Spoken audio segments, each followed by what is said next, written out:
Assalamualaikum warahmatullahi wabarakatuh. Selamat pagi, teman-teman semuanya. Mohon maaf untuk kuliah hari ini, pertemuan keempat. Kita lakukan secara sinkronus, begitu ya teman-teman ya. Baik melalui ilmu maupun teman-teman melihat YouTube begitu. Jadi untuk hari ini, untuk teman-teman, saya bisa merekod kehadiran teman-teman. Silahkan untuk join dan melihat di YouTube, kemudian silahkan berkomen di sana. Masing-masing mahasiswa wajib melakukan komentar di kolom YouTube, sehingga nanti saya akan merekod dari kehadiran teman-teman. Begitu. Boleh sifatnya berkomen untuk bertanya atau mungkin menanggapi pertanyaan yang sudah disampaikan teman-teman yang lain. Begitu ya. Oke, baik. Untuk hari ini kita akan mulai. Saya izin share screen terlebih dahulu untuk pertemuan yang keempat. Insya Allah di ini minggu depan kita akan lakukan kembali untuk perkuliahan secara offline. Nanti kita akan lanjutkan untuk presentasi ya ide bisnis yang sudah ada. Baik teman-teman, ini saya mulai untuk materi hari ini yaitu tentang feasibility study atau uji kelayakan bisnis.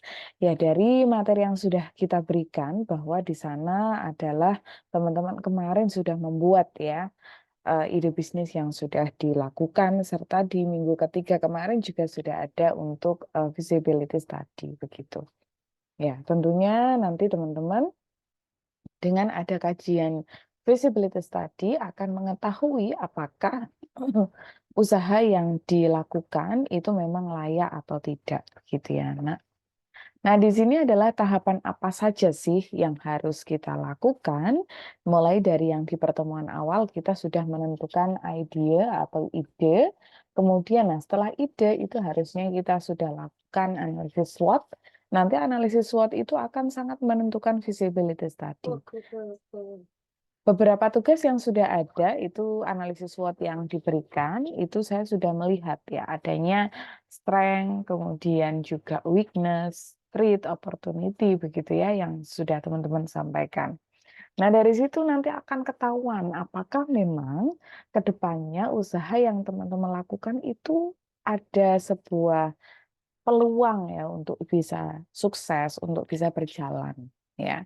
Itu adalah nanti feasibility study yang akan hari ini kita pelajari.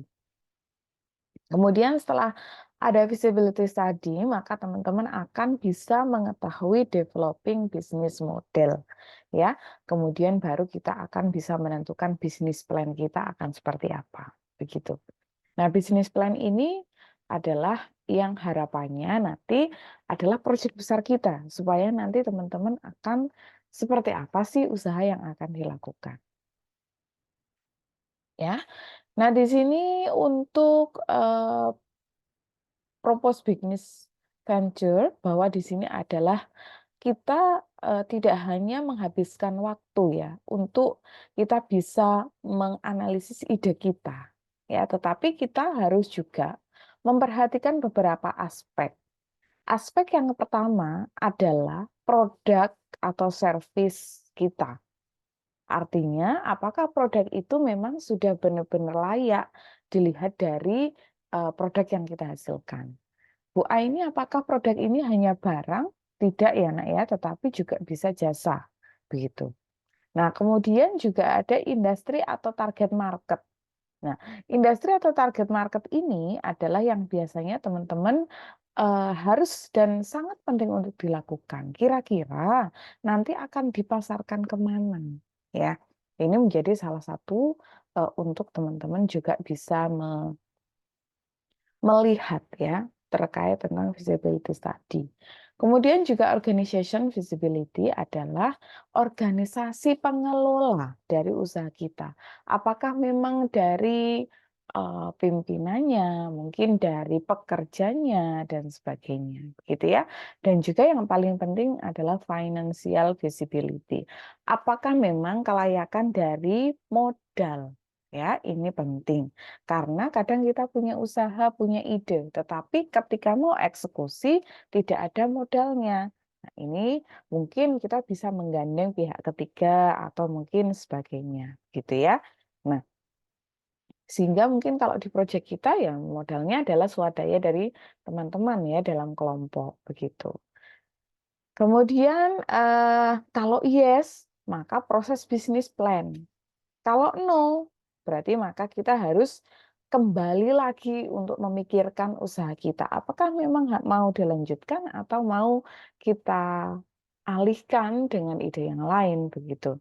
Ya, ini menjadi sebuah rangkaian bagaimana kita bisa menganalisis kelayakan dari usaha kita.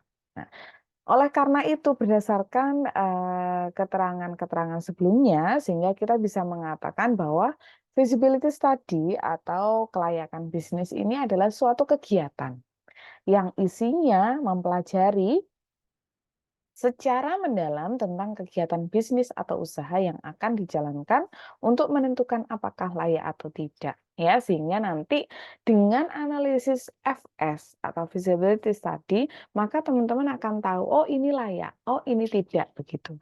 Mungkin kalau feasibility study-nya atau SWOT-nya tidak bagus, maka teman-teman hanya akan mungkin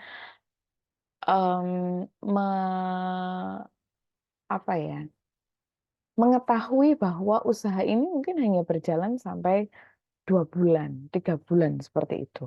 Ya. Nah, sehingga nanti supaya dia bisa continue secara berkelanjutan, maka perlu dilakukan FS yang baik. Ya. Maka di sini juga setelah FS nanti akan ketemu business plan sebagai perencanaan opsi yang dianalisis hanya satu dan mencakup strategi dalam implementasi di lapangan. Nah, bisnis plan ini biasanya menampilkan detail yang berupa taktik dalam implementasi bisnis dan juga outline yang dibutuhkan dalam pengembangan dan keberlanjutan bisnis yang utama dalam bisnis plan ini ya.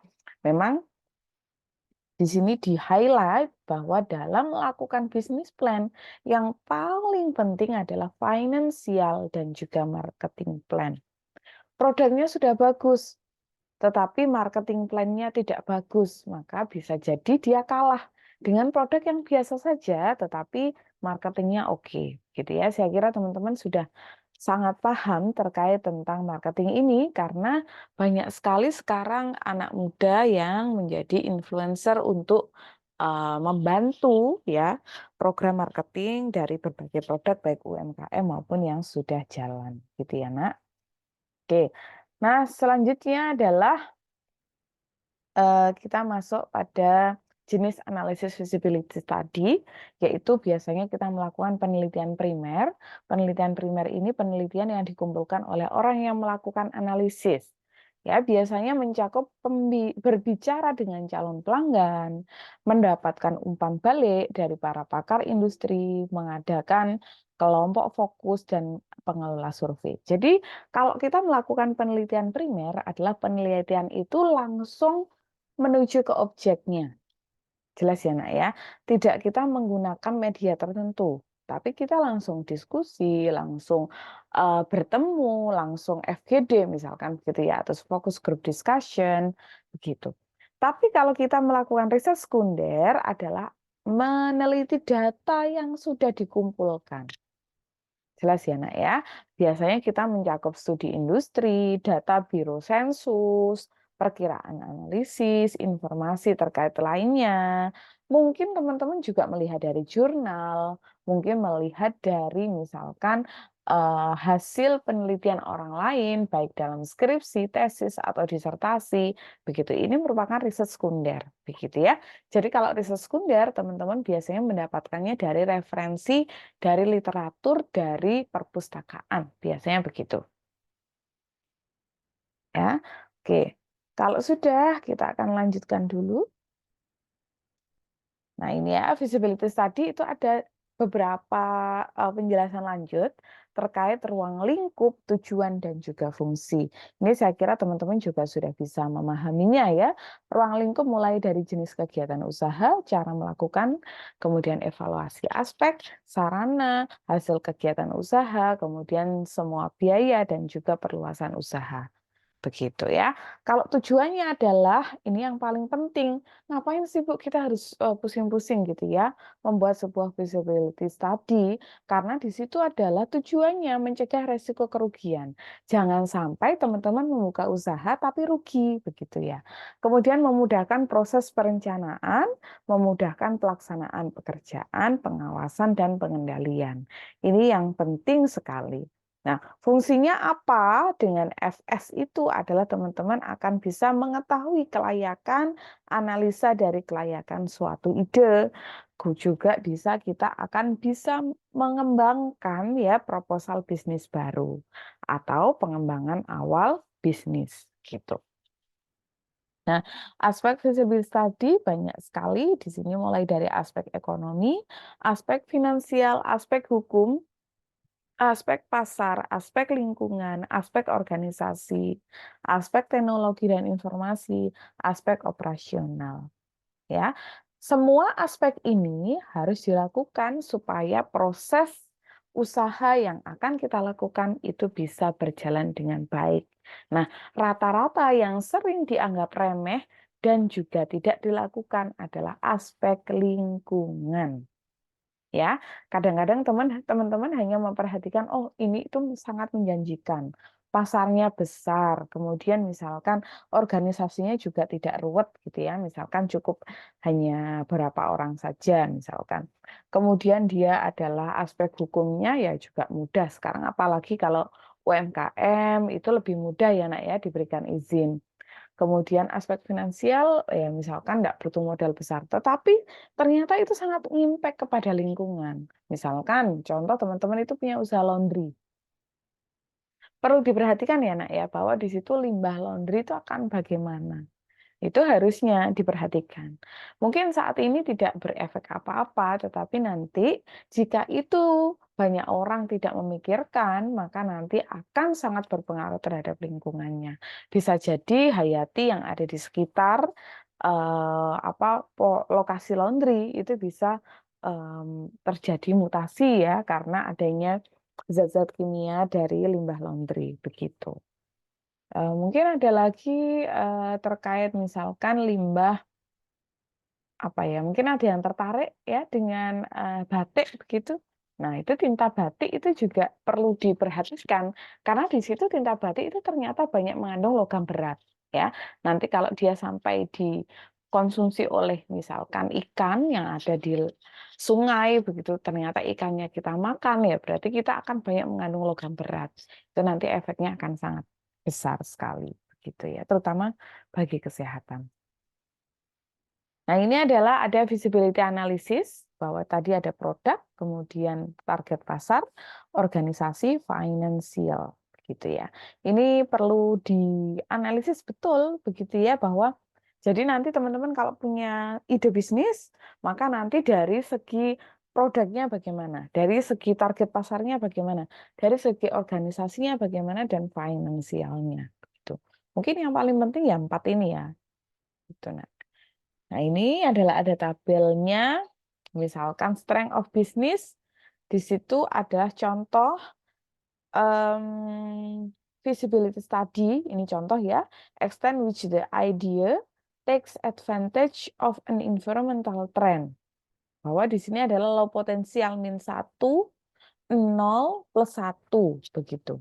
Ini ada keterangan bahwa di situ adalah min 1 itu potensialnya rendah. Kalau moderate berarti 0, kalau high potensial untuk dikembangkan maka dia strong. Ya. Kalau dilihat dari misalkan sebuah ide bisnis solve a problem, address unfilled gap in the marketplace, maka di situ adalah low potensialnya dia weak, lemah sekali gitu ya.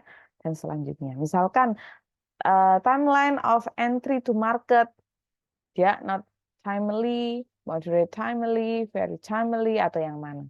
Ini adalah yang teman-teman circle the most appropriate answer. Jadi silahkan ya lingkari manakah yang menjadi feasibility teman-teman. Jadi misalkan saya punya usaha Bu Aini kemarin yang teman-teman sudah sampaikan adalah usaha untuk membuat misalkan kemarin itu apa ya, jasa tukang ya, jasa tukang.